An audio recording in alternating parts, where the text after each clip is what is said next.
दयाशंकर जी को आप लोग धन्यवाद दे दो। ये हर गांव तक बस सेवा चल रही है। हाँ, ऐसा है माननीय दयाशंकर जी, आपका बहुत बहुत धन्यवाद। यहाँ पे हर गांव तक बस सेवा चालू करवा दी, इसलिए हम हृदय से आपको धन्यवाद देते हैं। कैबिनेट आपको पहले से धन्यवाद दे चुकी है। देखिए हमारे गार्जियन है, इनका हर चीज हम लोग के लिए दिशा निर्देश है।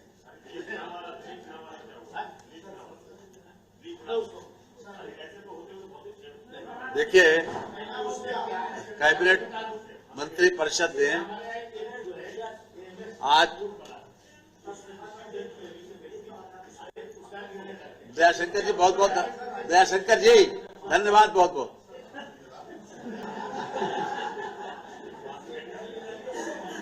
आप लोग धन्यवाद भी नहीं देना चाहते हैं, न बधाई न धन्यवाद। इतनी बढ़िया योजना लेके आए, कम से कम आपको बधाई दे देना चाहिए। विधानसभा और विधान परिषद का 17वां आज मंत्रिपरिषद ने उस पर सहमति दे दी है। जो निर्धारित कार्यक्रम था उसको पूर्ण किया गया और 10-10 दिन का उपवेशन दोनों विधानसभा में विधान परिषद में सकुशल संपन्न हुआ और समय से ज्यादा विधानसभा चली। इसलिए आज मंत्रिपरिषद ने उसको 17 स्थान पर अपनी मोहर लगा दी। दूसरा है ये उत्तर प्रदेश में उच्चतर न्यायिक सेवा नियमावली 1975 में संशोधन किया गया है। इसमें खास तौर से उत्तर प्रदेश उच्चतर न्यायिक सेवा में पदोन्नति हेतु श्रेष्ठता सह ज्येष्ठता के आधार पर उपयुक्तता परीक्षा उत्तीर्ण करने पर सिविल जज सीनियर डिवीजन में से अभी तक जो कोटा उसका 65% था उसको घटा के 50% कर दिया गया। ये सुप्रीम कोर्ट के आदेश से किया गया है और इसमें 5 साल की सेवा के बाद ही एक परीक्षा होगी। उस परीक्षा में 50% तक जो है वो लोग चयनित हो सकते हैं। साथ ही साथ उत्तर प्रदेश उच्चतर न्यायिक सेवा में पदोन्नति हेतु सिविल जज सीनियर डिवीजन सीमित विभागीय प्रतियोगिता परीक्षा के माध्यम से श्रेष्ठता के आधार पर उस वर्ग में न्यूनतम 3 वर्ष की निरंतर सेवा रखने वाले, अर्थात जो सीनियर डिवीजन का जो 3 साल तक सिविल जज के रूप में काम करे 3 साल तक, और 7 साल तक जो है वो उनका टोटल पीरियड हो, वो लोग इसमें अपीयर हो सकते हैं। और इनका कोटा बढ़ा के 10% से 25% कर दिया गया। ये आज मंत्रिपरिषद ने इस पर सहमति दी है। ये सुप्रीम कोर्ट के आदेश से संभव हुआ है। ये मैंने आपको ब्रीफ कर दिया। खासतौर से हमने श्री देवराज जी, आपकी इच्छा थी कि हमने अधिकारी को नहीं बुलाया, तो हमने आपकी बात को भी पूरा कर दिया। जी ऐसा है, सीनियर डिवीजन की सिविल जज सीनियर डिवीजन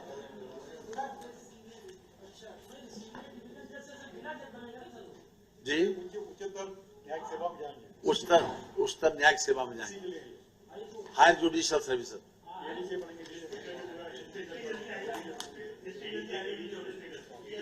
पहले तो एडीजे बनेंगे डिस्ट्रिक्ट जज, तो उसके साथ सीनियरिटी के साथ बनते, सीधे डिस्ट्रिक्ट नहीं बनते।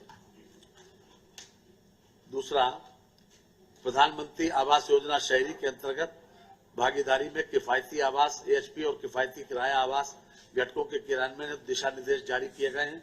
इसमें अभी तक 22 मीटर में 6 लाख रुपए तक की जो सीमा थी ईडब्ल्यूएस और एलआईजी के लिए, उसको बढ़ा के 9 लाख कर दिया गया और 30 वर्ग मीटर का एरिया होगा जिसमें वो आवास बनाए जाएंगे। लेकिन 1.5 लाख रुपया भारत सरकार का होगा और 1 लाख रुपया राज्य सरकार का होगा। इसमें साथ साथ एक बात और यह था, हालांकि ये प्रस्ताव नहीं था, लेकिन चूंकि विषय आया था माननीय मंत्रिपरिषद के समक्ष, तो माननीय मुख्यमंत्री जी ने वो और भी एक प्रस्ताव पास करा दिया कि अभी तक जो काशीराम आवास बने हैं जिलों में, तो उन पर खास तौर से उनकी रंगाई पुताई करके जो अनधिकृत रूप से जिन लोगों ने ऑक्युपाई कर रखा है उनको वैकेट कराकर दलितों को ही वो दिया जाए। इस बात की व्यवस्था भी आज मंत्रिपरिषद ने दी और उसको सर्वसम्मति से स्वीकार भी कर लिया गया।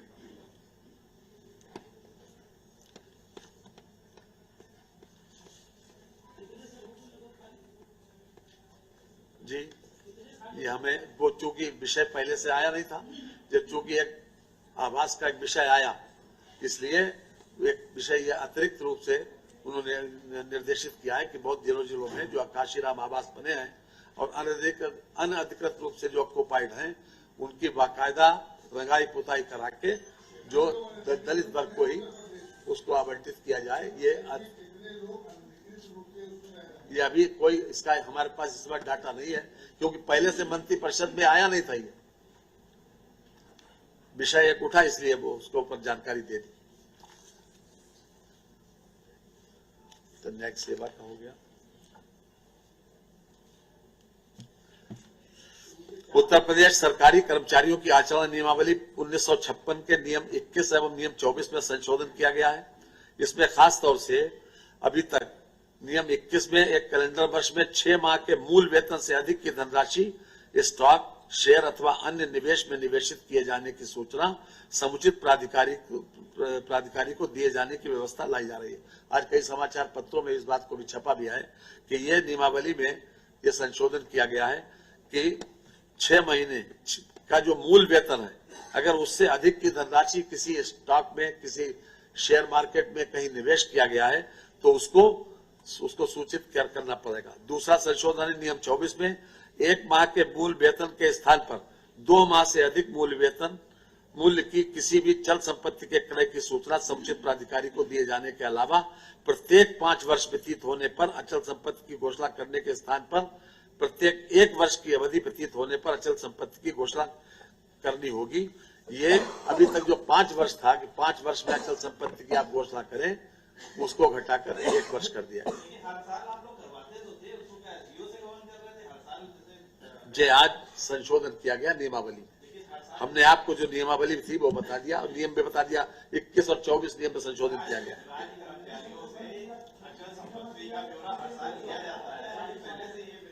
उसमें पीरियड घटाया, पीरियड बढ़ाया, पीरियड घटाया। उसमें 6 महीने के करवाया कि मूल वेतन का 6 महीने और इसमें 1 में।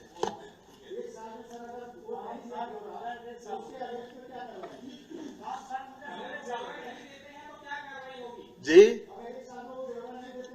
अभी आपको मालूम है शासनादेश एक जारी हुआ कि उनकी प्रोन्नति रोकी जाएगी, उनको डेपुटेशन पे जाने से नहीं दिया जाएगा वो ये, और उनके वेतन तो रोक ही दिया गया। तो आपको मालूम है ऐसा है। बहुत से सवाल पैदा होते हैं, बहुत से सवाल जो मंत्री परिषद ने जिस पर सहमति दी उस तक अपने आप को सीमित रखेंगे। प्लीज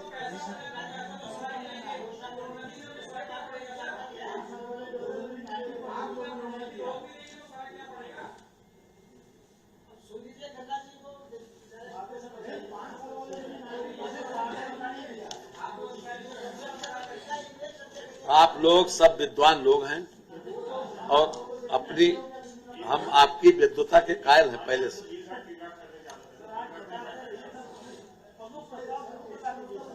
जी वो भी बढ़ा दें, बता देंगे भाई ऐसा है। आप बात तो करने दीजिए बीच में।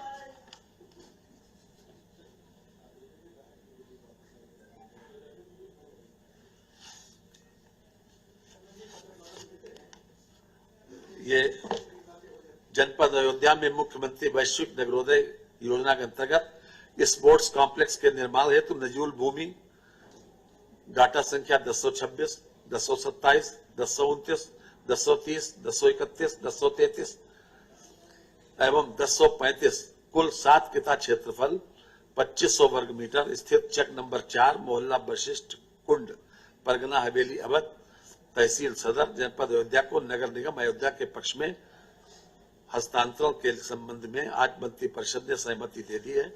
अब ये निःशुल्क नगर निगम को ये जो हमने आपके डाटा संख्या पढ़े 2500 वर्ग मीटर की जमीन, इसको ट्रांसफर करने की मंत्री परिषद ने सहमति दे दी। मुख्यमंत्री शहरी विस्तारीकरण नए शहर प्रोत्साहन योजना के अंतर्गत नए शहरों का समग्र एवं समुचित विकास किए जाने के हेतु बरेली, वाराणसी, उरई, चित्रकूट, बांदा, प्रतापगढ़, गाजीपुर एवं मऊ को धनराशि स्वीकृत करने एवं व्यय के प्रस्ताव के संबंध में स्वीकृति आज दी गई मंत्री परिषद के द्वारा। ये योजना नए शहरों के समग्र एवं समुचित विकास हेतु शासनादेश दिनांक 6/4/23 द्वारा दिशा निर्देश निर्गत किए गए थे। अब योजना के अंतर्गत भूमि अर्जन में आने वाले व्यय का 50% तक राज्य सरकार द्वारा सीड कैपिटल के रूप में अधिकतम 20 वर्ष की अवधि के लिए दिए जाने का प्राविधान है। इसमें 25-26 में बजट में 3,000 करोड़ रुपए की व्यवस्था है, जो आज मंत्रिपरिषद ने बरेली, वाराणसी, उरई, चित्रकूट, बांदा, प्रतापगढ़, गाजीपुर एवं मऊ हेतु सीड कैपिटल के रूप में कुल 425 करोड़ रुपए की वित्तीय स्वीकृति प्रदान करते हुए धनराशि अवरुद्ध किए जाने का प्रस्ताव है। यह चूंकि 200 करोड़ रुपए से ज्यादा है, इसलिए मंत्रिपरिषद के सामने आया। 425 करोड़ रुपए का इन क्षेत्रों में सीड कैपिटल के रूप में दिया जा रहा है। इस पर मंत्रिपरिषद की सहमति दे दी गई। इसके अलावा एक मुफ्त समाधान योजना, ये भी अपने आप में एक ओटीएस लाई जा रही है। विकास प्राधिकरणों में, आवास एवं विकास परिषद में, विशेष क्षेत्र विकास प्राधिकरणों में जो संपत्ति में डिफॉल्टर्स के कुल 18,982 प्रकरण हैं, जिसमें 11,848.21 करोड़ रुपए की धनराशि अंतर्निहित है। इसी प्रकार मानचित्र डिफॉल्टर्स के अंतर्गत 545 प्रकरण हैं, जिनमें 1482.10 करोड़ की धनराशि अंतर्निहित है। 2020 से लागू एक मुफ्त समाधान योजना ओटीएस के फलस्वरूप विभिन्न विभागों में जमा हुई धनराशि वर्तमान में संपत्ति एवं मानचित्र डिफॉल्टर्स की बड़ी संख्या में एवं उसमें अंतर्निहित बृहत धनराशि के अंतर्गत एक मुफ्त समाधान योजना 26 के निर्धारण हेतु कार्यालय गया 21/11/25 द्वारा सचिव आवास शहरी विभाग की अध्यक्षता में एक समिति का गठन किया गया। उप समिति द्वारा 29/12/25 को अपनी संस्तुतियां शासन को उपलब्ध कराई गई। उसके तहत एक वन टाइम सेटलमेंट योजना लाई जा रही है, ताकि उन लोगों को भी सुविधा हो और पैसा भी पूरी तरीके से सरकार का जो पैसा डेवलपमेंट अथॉरिटीज का जो पैसा फंसा है वो निकल आए। इसमें खासतौर से दंड ब्याज नहीं लिया जाएगा, डिफॉल्ट की अवधि का ब्याज लिया जाएगा। इसमें विशेष रूप से ये ओटीएस 1 माह तक सभी डिफॉल्टर्स को ईमेल, एसएमएस, पत्र के माध्यम से सूचित करना पड़ेगा।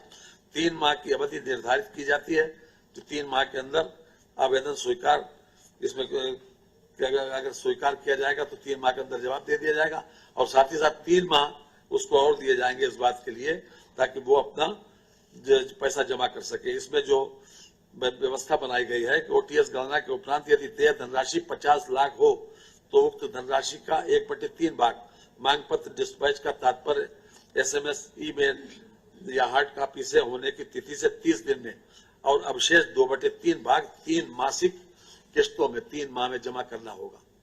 ये कुल 4 माह में जमा करना होगा पूरी संपत्ति अगर 50 लाख से कम हो। यदि ओटीएस गणना के उपरांत यदि देय धनराशि 50 लाख से अधिक हो तो उक्त धनराशि का 1/3 भाग पत्र डिस्पैच होने की तिथि से 30 दिन में और अवशेष 2/3 भाग 3 द्विमासिक किस्तों में 6 माह में जमा करना होगा। यानी 50 लाख से जमा ज्यादा हो तो ये 6 महीने में और नहीं तो 4 महीने। संपूर्ण धनराशि कुल 7 महीने में, एक महीने पहला महीना मिला के कुल 7 महीने में जमा करना होगी। ये ओटीएस की स्कीम लाई जा रही है ताकि लोगों को भी इससे निजात मिल सके परेशानी से और प्राधिकरण का पैसा भी वापस आ सके। ये जब से अब संस्तुतियां आ चुकी है जी, इसमें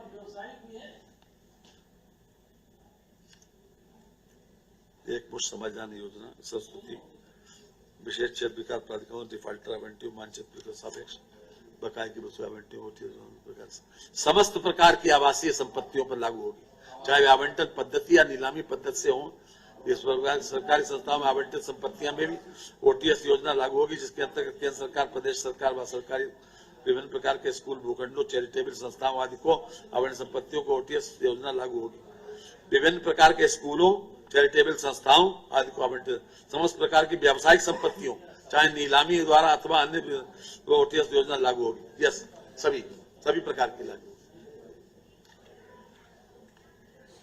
ये अपने आप में एक मुफ्त industrial infrastructure express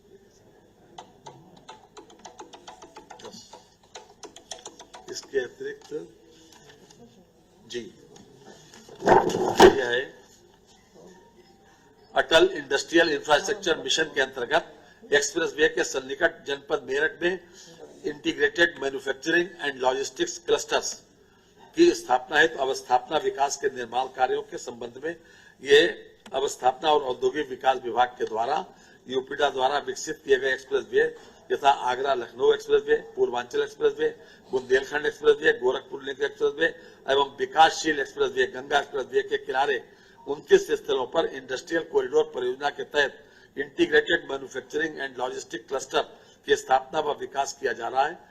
integrated manufacturing and logistic cluster IMF के मेरठ नोट में सड़क, आरसीसी नालियों, आरसीसी कलवर्ट, फायर स्टेशन, अवर जलाशय, water supply line, fencing, electricity infrastructure आदि के निर्माण कार्य प्रस्तावित है। गंगा एक्सप्रेस वे के सन्निकट जनपद मेरठ में आईएमएलसी के निर्माण कार्य ईपीसी मोड पर किए गए जाने हेतु व्यय वित्त समिति द्वारा पूंजीगत मदों के लिए मूल्यांकित लागत 213 करोड़ 81,93,000 रुपए की धनराशि माननीय मंत्रिपरिषद के अनुमोदन के लिए प्रस्ताव आया था, जिस पर मंत्रिपरिषद ने अपनी सहमति प्रदान कर दी। उसके बाद 12 कानपुर, ये कानपुर ट्रांस गंगा सिटी को कानपुर शहर से जोड़ने हेतु गंगा नदी पर 4 लेन का पहुंच मार्ग का निर्माण जो है, इसमें 753 करोड़ 13,24,000 का जो एस्टिमेट था, उसमें 460 करोड़ रुपया तो सरकार देगी और बाकी यूपी सीडा अपने स्रोतों से इसमें लगाएगी। ये 753 करोड़ रुपए 13 लाख का प्रस्ताव है। ये जनपद कानपुर में ट्रांसगंगा सिटी को कानपुर शहर से जोड़ने हेतु गंगा नदी पर 4 लेन का पहुंच मार्ग पर आज मंत्रिपरिषद ने सहमति दे दी।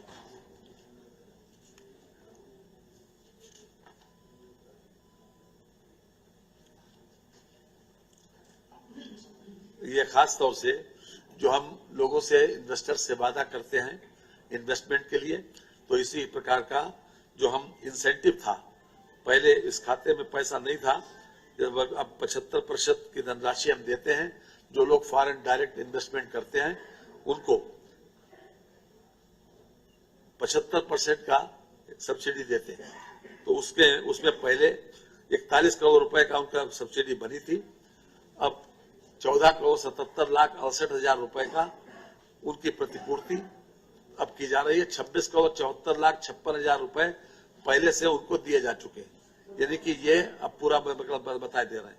फॉरेन डायरेक्ट इन्वेस्टमेंट एफडीआई विदेशी पूंजी निवेश फॉर्चून ग्लोबल 500 एवं फॉर्चून इंडिया 500 प्रोत्साहन नीति 2023 के अंतर्गत एम्पावर्ड कमेटी की दिनांक 15/5/25 को संपन्न बैठक में की गई संस्तुति पर अनुमोदन प्राप्त किए जाने के संबंध में जो एम्पावर्ड कमेटी है, इस संबंध में उन्होंने इसको सहमति दी है अपनी।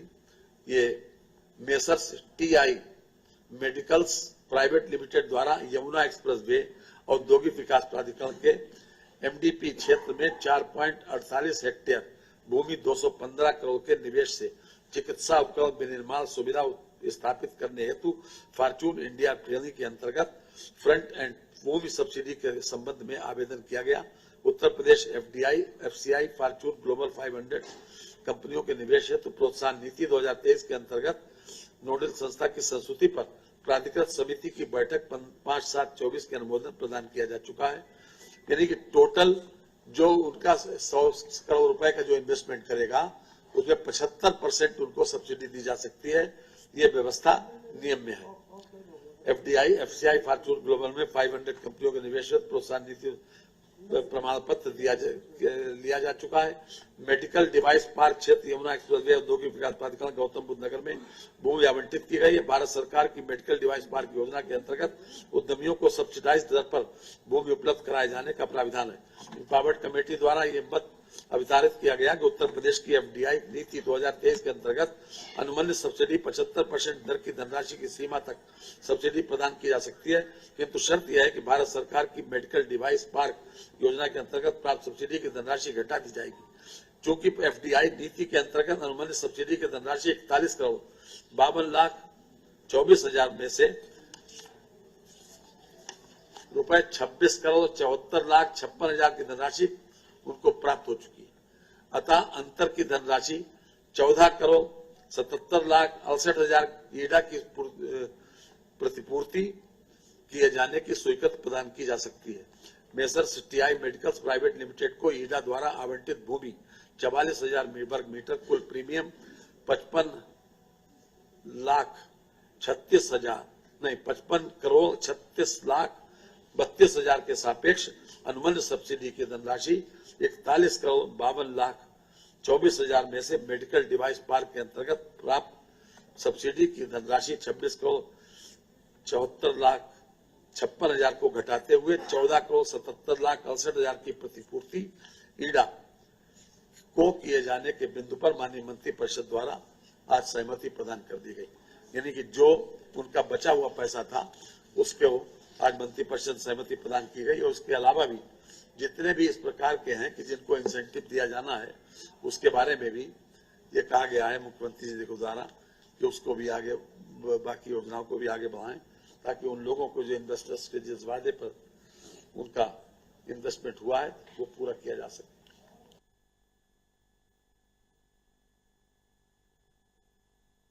बधाई देना चाहिए।